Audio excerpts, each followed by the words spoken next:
guys, it's me again, Tarsher. Welcome back to our channel. I just want to show you my sabaw, my soup, chicken and corn soup mix. So, nasa packet lang ang ginamit ko. Super easy. So, just add a water for 600 ml in each packet. So, I use 2 packet. Ginamit ko 2 pakete. So, kailangan lang natin siyang i-stir. Ihalo-halo. Tapos, pag kumulo na siya, kailangan natin ng ilagay yung itlog. This is super easy. So, hintayin lang natin siyang kumulo. See you in a bit.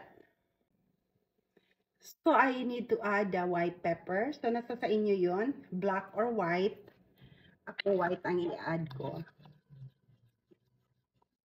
Kasi kumakain yung mga bata nito para hindi nila makita yung itim na black pepper ang arty ng mga anak ko. So, I'm trying my best na makakain sila ng healthy na pagkain. I just add 3 eggs. Super easy. Madali lang siya. So, i-mix lang natin yung egg hanggang mag-ano na siya. Mag-sticky. See? Sticky na siya. Lagyan ko lang siya ng lemon zest. So, nasa sa inyo yun. Ako kasi, kaitikan ko lang to para ibang lasa yung sabaw niya.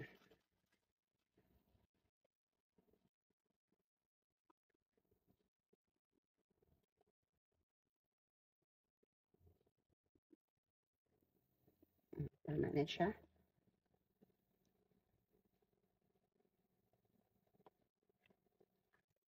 And then, sesame oil. Optional, nasa sa inyo yun. I just add a little of sesame oil.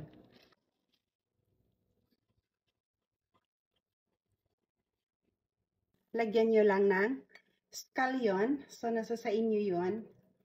Kung gusto niya ng sibuyas na dahon. Ako, nilalagyan ko ng sibuyas na dahon. Ayan.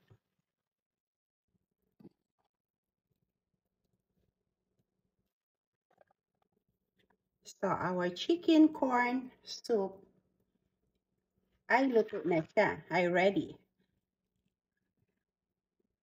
Thank you so much for watching. See you in our next video. Bye for now.